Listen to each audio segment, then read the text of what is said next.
Welcome to our new series, Make It Pretty. Throughout these videos, we're going to be using a lot of different items, whether it be for shine in plastic or shine in paint, shine in metal, different things like that. And none of these videos are sponsored or brought to you by free things that have been sent to us. These are products that we've used for years, and we give you our honest opinion on them. These are things that we actually use. Some things I might pull off the shelf and say, don't use this because it didn't work. Or I might pull something off the shelf and say, this is way better. But the goal of this series is just to give you ideas of what you can do to maintain your vehicle, whether it be headlight polishing or polishing chrome. We want to show you some new products that maybe you don't know about. I hope you enjoy this new series.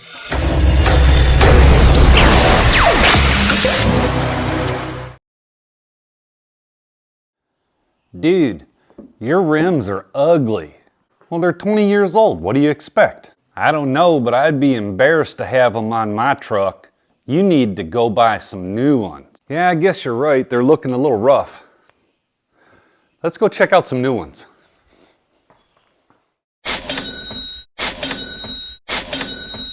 So I went to the store and I looked at new wheels, and I realized quickly that I'm not rich. So I had to go to Plan B, and Plan B was, let's try to figure out what we can do with our existing wheels and make them look as good as they can look. Now, if you've come to this video for a step-by-step how to polish your own wheels, you've come to the wrong place.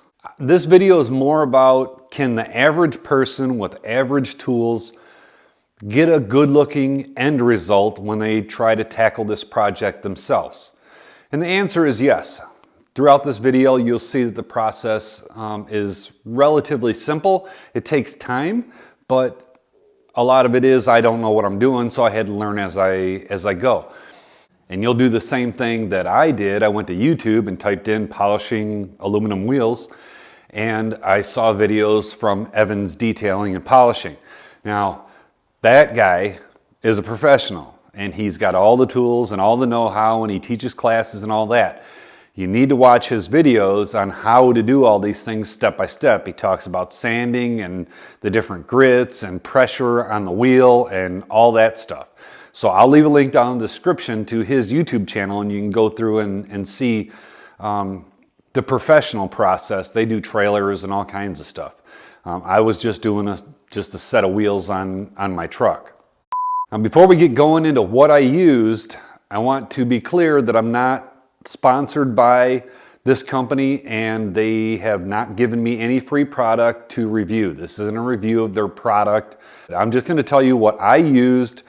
It was inexpensive, and you can purchase it and use it for your wheels or any aluminum for that matter. So let's get to that.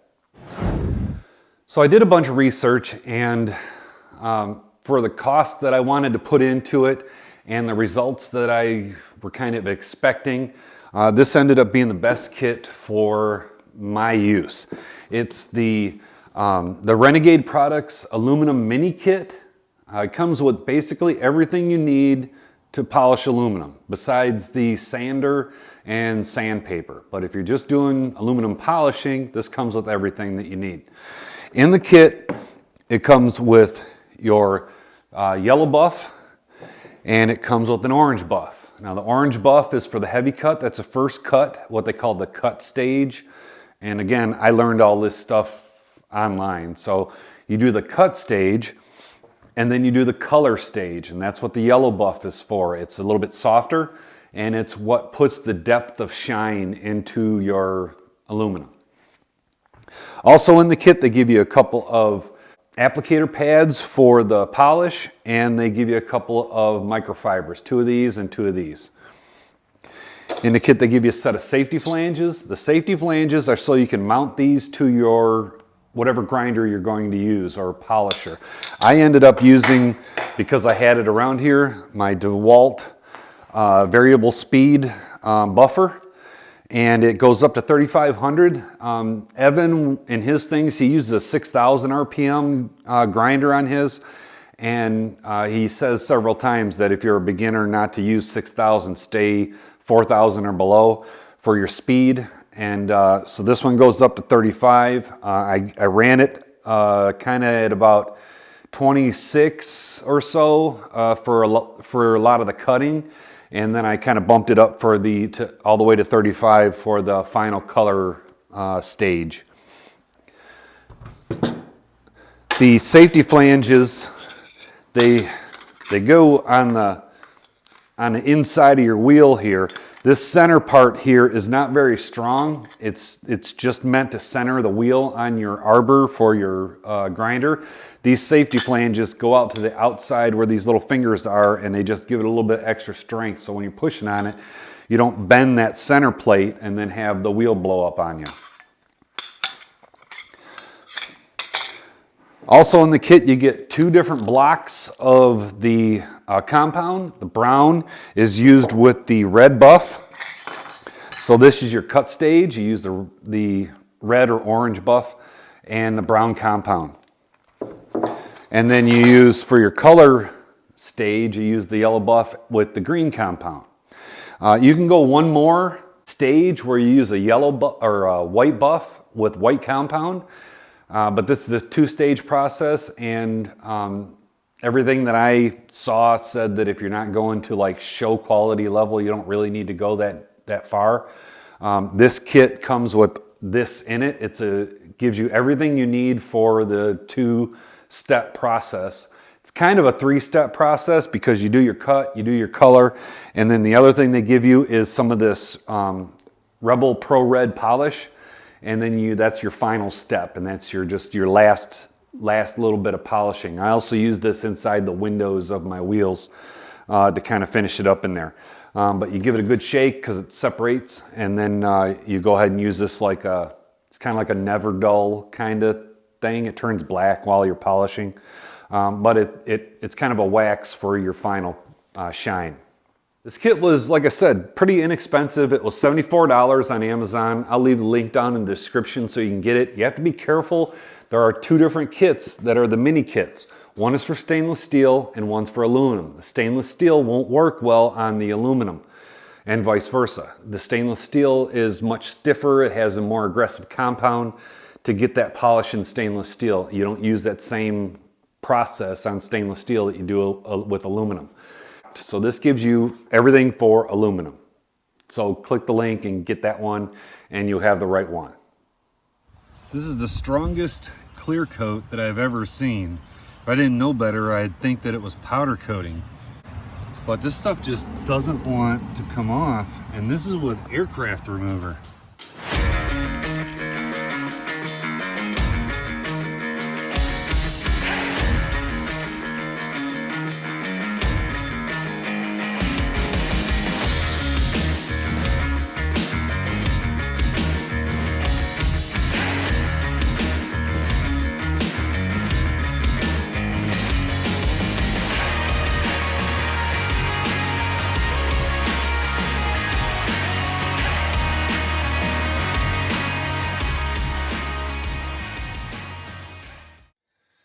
Getting into these windows can be somewhat challenging with a sander.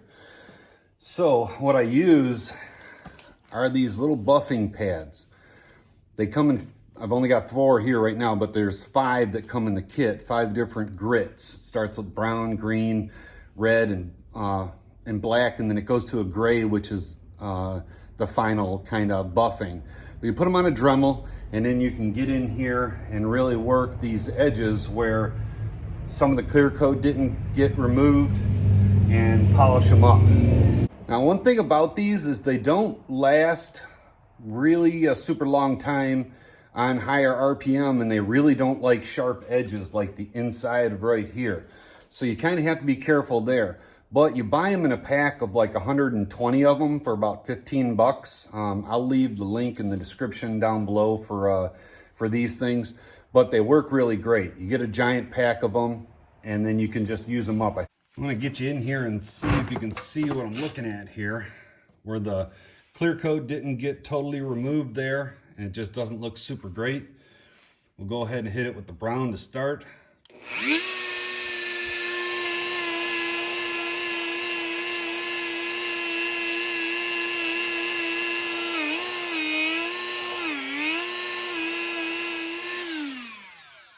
And you can see that cleaned that up really nice.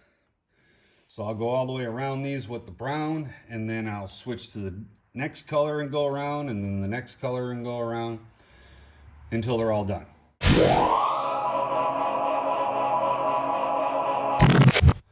Now you can see how much better it looks in there, how much smoother it is, and all of the paint residue has been removed, that clear coat that was in there. So now when we go to polish it, it'll polish out real nice.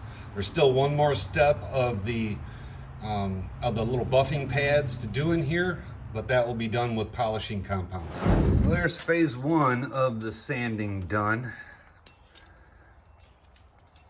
It's like 220. There was a lot of damage in there, so I had to sand it pretty aggressive. So now we'll just start stepping down till it's nice and smooth.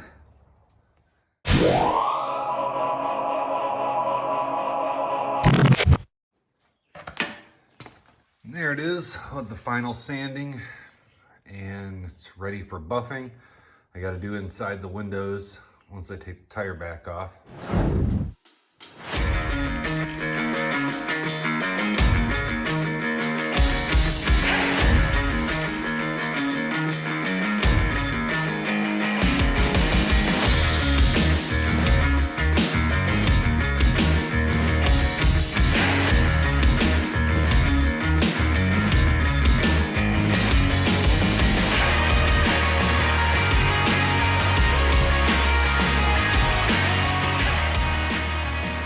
So here's the final product on my truck. I haven't put the center cap back on that wheel yet because my center cap is destroyed. I tried to peel the chrome off and I was going to do some painting on it, but I decided to just buy some new caps. The back tire looks great. The center cap in there. I buffed it too, and it turned out really, really nice. Compared to what they were, this is just really amazing. The coating that was on there, I thought was possibly powder coat because it just didn't come off with any stripper that I had. I used 3 different kinds of strippers and nothing would take it off. It ends up that it's more like the Alcoa Durabright finish, and I think it is a type of powder coat, or at least an electrostatically shot type paint that's baked on. It's not regular clear coat. It was way thicker and just way more difficult to get off. So for the wheels, it was a lot more sanding, and it just, for me, it just was, that was the worst part of it, was getting that clear coat off. Once I got all the clear coat off, then the sanding kind of went pretty fast. Remember, your final results are all in the prep. So if you take your time on the prep, now most times when they do the sanding, they'll sand 400, then 800, then be done with it. On some of my wheels in the areas, because I had a really bad wheel that looked like this, I sanded a little bit more aggressively. I went down to 180 in some spots, 320 in some spots, and then I sanded from for the most part, I sanded from 220 all the way up to 1,000. And then on the rear insides of here and the final sanding for the fronts, I went all the way to 2,000, just real quick, just to kind of knock it down a little bit better. But it ended up looking really great. I got a really good end result. I'm super happy with the way they look. I think they look great. And it'll served me for a lot longer now. These wheels are 20 years old. The coating on them was oxidizing pretty bad. It had been scrubbed with SOS pads and things. It just wasn't shiny anymore, and it just bothered me. And it's a project that I've been wanting to do for a long time. Now the next project that I'm just going to have to do, and if you watched my fuel tank video, you know I said, my wife said so. I did a little test spot here with polishing. I ended up scratching it with something that was in my finish pad. So I got a little couple of scratches in there. It must have been like some sand or something. But this is like literally 15 seconds of the cut buff and 15 seconds of the color buff. So I mean, I didn't even sand it. So these marks here, When I do this for real, I'll get out here and I'll sand all this stuff, and I'll sand all those marks from when they bent it. They put it in a press brake to bend this thing, so it left some marks on it. So I'll take the sander to that and get all that out. I'm gonna polish the whole top, and then I'll eventually polish this whole side. There's a couple of scratches in it there that I'll sand out, and then this whole thing will look like it's chromed also. I just like the look better. The wheel thing has just been driving me nuts for a lot of years. So I've been putting this project off because I thought it was a bigger deal than it really was, and it didn't end up being that big a deal. So can the average person do it? Sure. Am I the average mechanically kind of person? No, I'm not. You guys know me, you know that I'm above what the average mechanical person would be.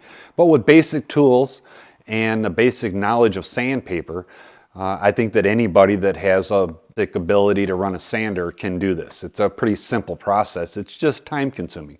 And it's dirty. Like dirty. I had to really scrub in the shower with really hot water to get all that stuff off me. But if you look at the videos from Evan, he looks the same way, so I must have been doing something right. So if you got something good out of this video, click the like button, click the subscribe button, leave a comment down below, and we'll get back to you as soon as we can. And as always, have safe travels, and I hope to see you on the road.